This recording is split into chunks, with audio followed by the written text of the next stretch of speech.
vamos para o conceito do patrimônio. O que seria o patrimônio?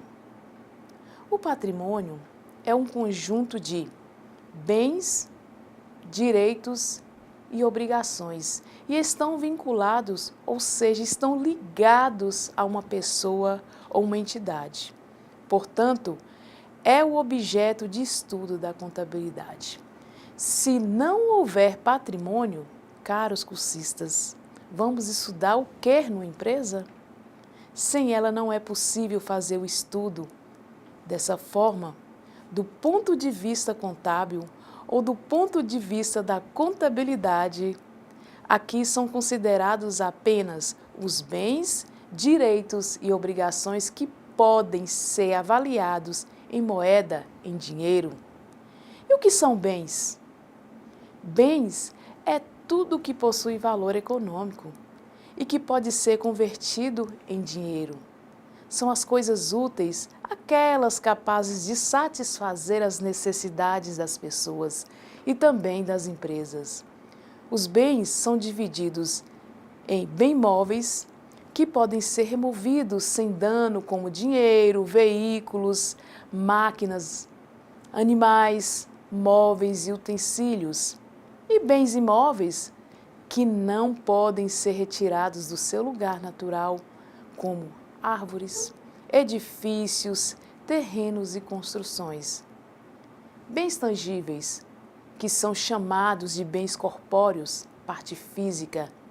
Bens que podem ser trocados como veículos, terrenos, dinheiro, móveis e utensílios.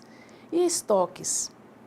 Bens intangíveis, que são chamados de incorpóreos, que não podem ser tocados como nome comercial, que no caso é a marca, o ponto comercial, domínio de internet. E quanto aos direitos? Os direitos são recursos que a empresa tem a receber e que vão gerar benefícios que sejam presentes ou que estão no futuro, como por exemplo, uma empresa que efetua uma venda. Se ela vender o produto, ela tem o direito de receber por aquele produto vendido. Além dos bens e direitos, não podemos esquecer que toda empresa ou entidade deve honrar os seus compromissos, ou seja, suas obrigações. As obrigações são as dívidas, valores que a empresa deve e haverá de pagar, seja daqui um mês, um ano, 2 anos ou mais. O exemplo de obrigações que podemos citar é a duplicatas a pagar, títulos a pagar, notas promissórias, aluguéis a pagar, fornecedores e os tributos. Na contabilidade também temos o patrimônio líquido. O que é o patrimônio líquido?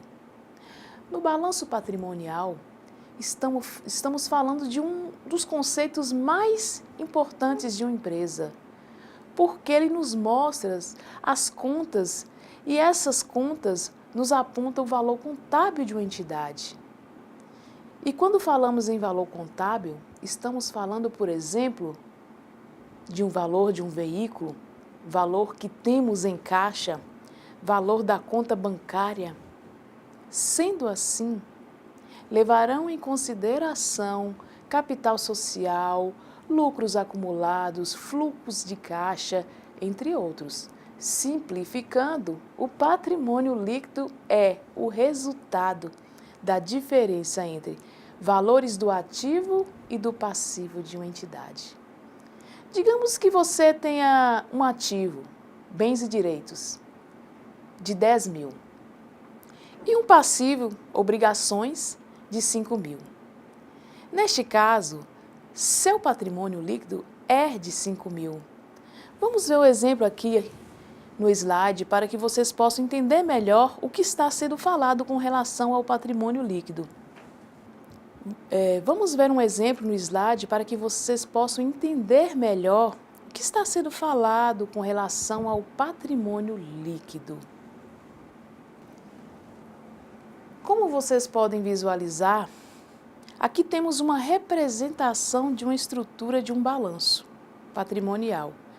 E temos inserido nele, de forma bem resumida, o ativo, que apresenta bens no valor de 7.000 e direitos no valor de 3.000, que totalizam 10.000.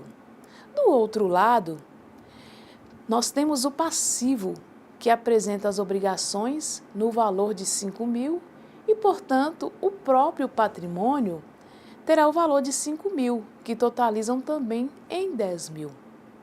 Portanto, tanto a soma total do ativo como a do passivo, ambas têm que ter o mesmo total. Para a aula de hoje, lanço um desafio para vocês. Discuta com seus colegas a seguinte questão. Suponhamos que no ativo os bens tenham valor de 3.500, os direitos 750 e o passivo, as obrigações, 550. Qual seria o valor do ativo? Qual seria o valor do patrimônio líquido? Bem, uma sugestão para que vocês possam responder à questão é primeiro montar a estrutura do balanço. Como seria? Então vamos analisar. Temos novamente a figura de um balanço que de um lado está o ativo com bens no valor de 3.500, mais os direitos no valor de 750. E de outro lado, o passivo contendo as obrigações no valor de 550, o patrimônio líquido e, portanto, o patrimônio líquido no valor de 3.700, totalizando 4.250.